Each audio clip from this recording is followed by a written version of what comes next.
नमस्कार। सफलता की एक और कहानी के साथ आप सभी का स्वागत है।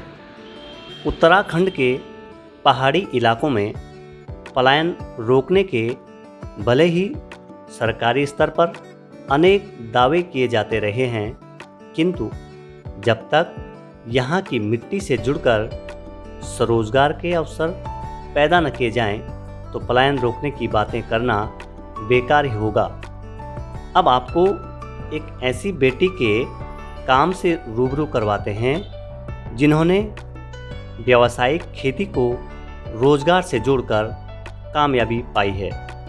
सब्जी उत्पादन से ही वह साल भर में करीब 4 लाख रुपए की आमदनी कर लेती हैं। रुद्रप्रयाग जनपद के उमरोला सौड़ निवासी बबीता रावत MA पास हैं। पारंपरिक खेती जैसे गेहूं, धान से उलट उन्होंने सब्जी उत्पादन में हाथ बढ़ाए और आज वह सफल किसान बनकर पहाड़ में युवाओं और महिलाओं के लिए प्रेरणा स्रोत बनी है। बबीता बताती हैं कि शुरुआत में उन्हें मुश्किलें जरूर हुई, किंतु अब ऐसा लगता है कि यदि पहाड़ में रहकर यहाँ स्वरोजगार के क्षेत्र में काम किया जाए तो हमें नौकरी पेशे के लिए पलायन करने की ज़रूरत नहीं होगी। आइए बबीता से ही सुनते हैं उनकी सफलता का राज। नमस्कार, मेरा नाम बबीता रावत है। ग्राम उमरोला सौड़ रुद्रप्रयाग से हूँ मैं, और मैं यहाँ पे लगभग 2017 से ये कार्य कर रही हूँ, सब्जी उत्पादन का कार्य कर रही हूँ। पहले जैसे पहाड़ों में देखा जाता है कि सभी लोग पारंपरिक खेती करते थे। पारंपरिक खेती करने के साथ साथ लोगों को उतना वो व्यवसाय से नहीं जुड़ पाते थे, तो मैंने खेती को व्यवसाय के साथ जोड़ने के लिए यहाँ पे सब्जी उत्पादन का कार्य शुरू किया, जिसमें मैंने अभी ये पत्ता गोभी लगाई है, जैसे आप देख रहे होंगे। तो ये एक ऐसी मैंने ये मल्चिंग टेक्नोलॉजी से लगाई है। उसमें क्या होता है कि जो हमारे पानी की समस्या है, थोड़ा सा नमी इसमें बनी रहती है, खरपतवार की समस्या नहीं होती है। तो ये पत्ता गोभी हो या फूल गोभी हो, और आप इस तरफ देख रहे होंगे ये हमने प्याज भी यहाँ पे लगाया है। तो ये सारी एक ऐसी खेती है जो हमें मतलब जो हम पारंपरिक खेती जैसे गेहूं हो गया, धान हो गया, उससे हमारा उतना इनकम नहीं हो पाता है। तो आप सभी को पता होगा कि सब्जियों के रेट क्या होते हैं मार्केट में, और आसानी से मिल भी नहीं पाते हैं। और हमारे पहाड़ में सारी सब्जियां नीचे से आ रही हैं, जो कि हमें बहुत ही मतलब महंगी मिलती हैं। और अगर हम यहाँ पे पहाड़ में इस तरह का कार्य करते हैं तो हम एक तरह से व्यवसाय के साथ जुड़ सकते हैं और अपनी आर्थिकी को इस तरह का कार्य करके मजबूत कर सकते हैं। सर, जब हमारे यहाँ पे मशरूम उत्पादन की ट्रेनिंग हुई थी, तो उस टाइम पे मैं BA सेकेंड ईयर कर रही थी।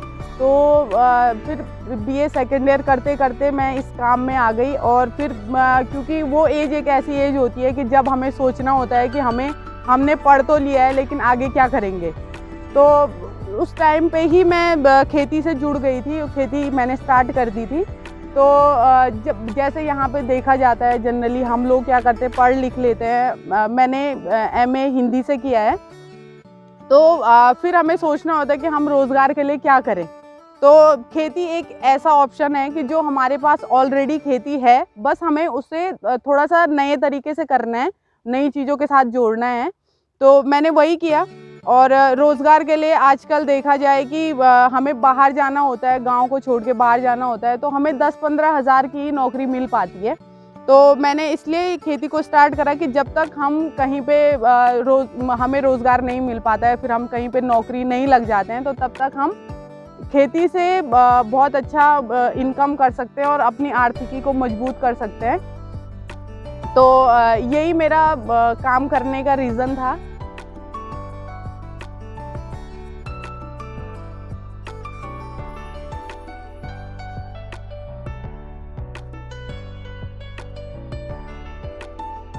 जैसे मैन पावर की अभी तो जब हम आधुनिक यंत्रों से जुड़ते हैं तो हमारी थोड़ा मैन पावर कम भी हो जाती है, क्योंकि हमने जैसे खेती हल वल लगाने के लिए पावर वीडर वगैरह, थ्रेशर मशीन वगैरह, ये सारी मशीनरी रखी है। लेकिन फिर भी मैन पावर की ज़रूरत तो पड़ती है। तो हम गांव में जब हमें बहुत सारा काम होता है, नर्सरी वगैरह लगानी होती है, सब्जियां लगानी होती है, फल पौधे लगाने होते हैं। तो उस टाइम पे हम गांव से लोगों को ले लेते हैं और उस टाइम पे 2-3-4 दिन का जो काम होता है उसको काम करके फिर अपना मतलब काम करते हैं। और जैसे देखा जाए कि यहाँ पे हम कितना हम सालाना कर लेते हैं, तो अच्छा खासा मतलब अभी हमारा जो 8-9 नाली ज़मीन है उसमें हम ठीक ठाक सब्जी से कमा लेते हैं। 4-4.5 लाख रुपए सालाना हमारी इनकम हो जाती है। जब मैंने स्टार्ट करा था तो उस टाइम पे तो मैंने नहीं सोचा था इसके बारे में कि ऐसा भी हम कुछ कर सकते हैं, लेकिन 2017 में हमारे यहाँ पे SBI RCT के माध्यम से मशरूम उत्पादन की ट्रेनिंग हुई थी, जो 10 दिवसीय हुई थी। उसमें लोगों ने हमें संस्थान वालों ने काफ़ी सारी चीज़ों के बारे में जानकारी दी, स्वरोजगार के बारे में जानकारी दी। तो जब मैंने मशरूम उत्पादन का कार्य शुरू किया तो उसके साथ साथ फिर जब विभागीय लोगों से हमें ट्रेनिंग के दौरान मिलवाया गया तो मुझे समझ में आया कि विभाग या सरकार हमें कितनी मदद दे रही है, कितनी सुविधाएं दे रही है, तो हमें उनका लाभ उठाना चाहिए। तो उसके फिर मैंने यहाँ पे एक पॉली हाउस लगाया जो 80% सरकार की मदद से मैंने ये लगवाया। 20% इसमें किसान को देना होता है। तो हमने ये पॉली हाउस लगाया जिसमें मैंने शुरुआत में टमाटर की खेती की थी और इसमें बहुत ही मतलब 50 वर्ग मीटर का पॉली हाउस है यहाँ पे, लेकिन इसमें बहुत अच्छा उत्पादन हो गया था। तो जब मुझे उत्पादन सही हुआ तो फिर मुझे लगा कि ये कार्य एक ऐसा है जिसको हम अपने यहाँ पे रह के, अपने घर पे रह के बहुत ही अच्छा इनकम इससे जनरेट कर सकते हैं। तो इसलिए मैंने इस काम को करना अच्छा समझा। और क्योंकि जैसे कि आप पहाड़ में देखते होंगे कि महिलाएं दिन भर कार्य करती हैं, वो पारंपरिक खेती कर रही हैं, जंगल जाना, घास लाना, बहुत कठिन जीवन होता है पहाड़ का। तो अगर हम इस तरह के व्यावसायिक खेती से जुड़ते हैं तो हमारे लिए जीवन बहुत आसान हो जाता है पहाड़ में।